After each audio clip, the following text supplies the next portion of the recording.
Right, one of the reasons why I've not posted a video for about 3 weeks is because we've just had dreadful weather.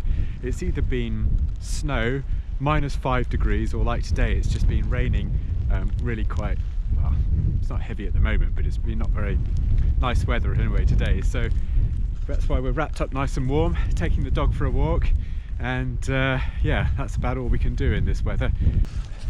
As the weather's been so bad these last few weeks, I've had to suspend my pole barn creation, as it were. So I've dug a little bit more out, but really this is about as far as I've got. As you can see, it's just waterlogged, and until recently this has been totally frozen as well, so you couldn't even get a tractor bucket into the ground. So it's all been put on hold really for the last few weeks, but hopefully if it ever dries up again, then we'll crack on and see if we can finish this little project off as well. Right, have you ever bought a sack of manure and put it in the garden? Well, on a sort of more industrial scale, just Sonia's standing there to give you a bit of scale, this is one big pile of manure, and it's not just that little pile, it goes on and on and on and on and on like that. It's quite incredible. So anyway, this will be put into the spreader, as it were, and spread around the fields. And I don't know if it picks up, but you can see as the it's been here for a few months, and the rain has sort of filtered it down and spread the nutrition over the ground. Now can you see the different striations in the grass here? The darker, much darker green, obviously it's had the benefit from all this being leached out, and it's sort of spreading across. You can see the lines going down and the lines coming all back to where the rainwater sort of funnels out over the ground. Anyway, all that will be spread over the field later on in the year. Probably, well, as I say, when the ground hardens up a bit, probably around about Easter time that will go on. So in one of my previous videos, the field that we're walking over at the moment was the one which was used for hay making, and I'll put the link in. I don't know which side it is. I think it's that side, or it could be that side. I'll put the little link above so that you can watch that video. It's a reminder of what summer can be like, because actually today it just feels like summer's an awful long way away. If you have electricity lines going over your land, they are a little bit of an inconvenience, as you can see from this bit here. There's a bit of a wasted land all around because the tractor can't go in between these stays and the poles, so you always have a little bit of a wasted patch. But from a farmer's point of view, that's not too much of a disaster, because the electricity company actually pay you money if you've got stays or poles running over your land. So on this bit of land we've got 1, 2, 3, 4 in the distance, and the stays as well. And around where we are, it's Western Power that pay so much money per year if you've got it on your ground. And it's really just as compensation for the little bit of scrap land that you can't use as a farmer. So it's not all bad news. Right then, behind me is about 15 acres of farmland, which is on a gentle slope. And have you ever thought about how all this water, when it rains, how it all just gets off the land? We're living in a fairly clay area here, so the problem is that it can get quite boggy.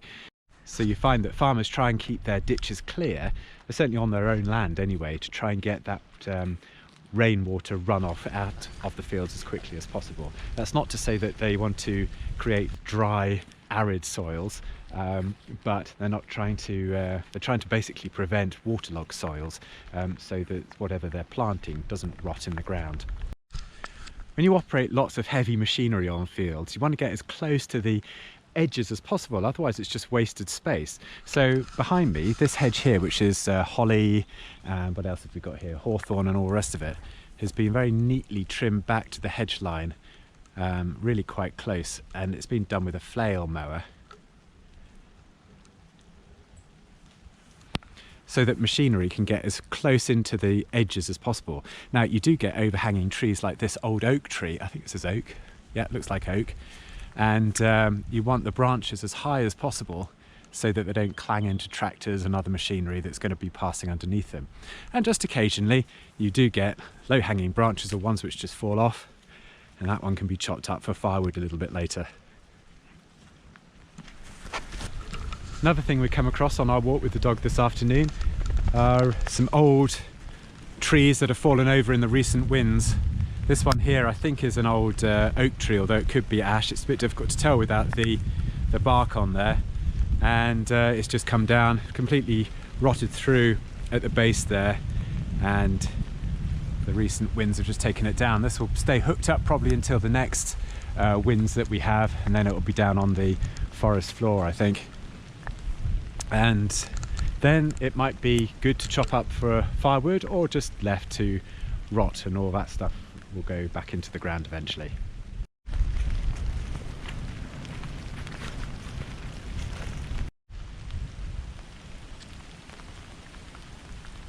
You also find in winter time that you get quite a lot of trees down, like this one behind me, that's got a whole load of ivy growing on it, and when you have the winter storms, this ivy really acts like a sail, and it just brings trees down quite easily when there's no real strength in the trunk and branches.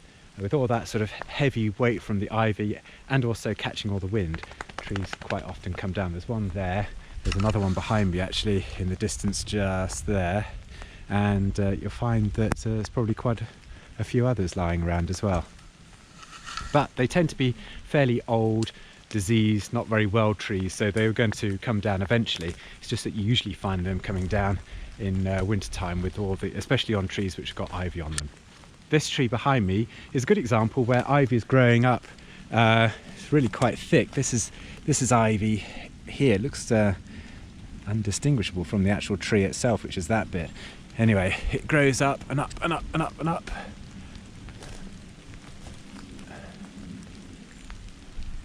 And you can see how that just catches the wind.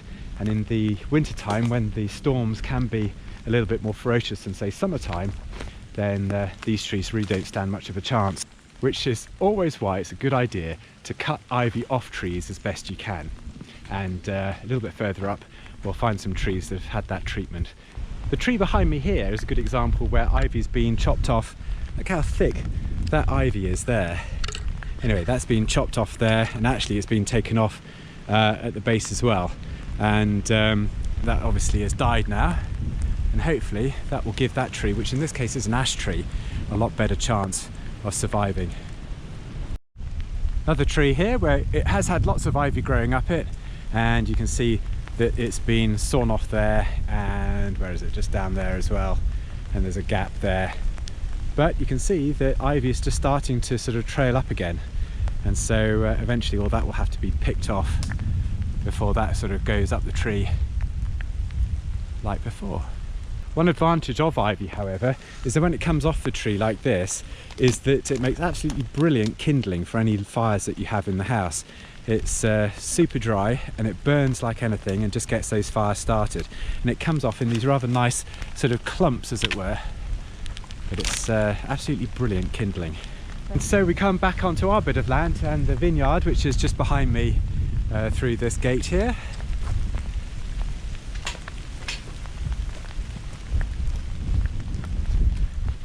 Anyway, it's horrible weather today, as you can see. There's not much we're doing in the vineyard at the moment, other than just sort of making sure that it all is okay still, I suppose. In a few weeks' time though, when the vines start to bud, we're just going to have to make sure we've got everything ready, and also some of the weaker vines we might have to take up out of the ground, redig the hole a little bit deeper, a little bit wider, and then replant the vines before they really get going. And the reason why I'm going to try that is that hopefully the vines which might be a little bit root bound and struggling a little bit will have nice deep and wide holes for the roots to grow into, and hopefully then they'll kick off and grow into nice healthy vines throughout the year. But anyway, I hope you've enjoyed this funny little video today. If you have, hit the subscribe button and the notification bell and like and all that kind of thing, and I'll catch you in the next video. So hopefully in a few weeks time the weather should improve, roll on spring, roll on summer, and we can put this horrible weather behind us. But until the next video, bye for now. Blooming heck, it's wet.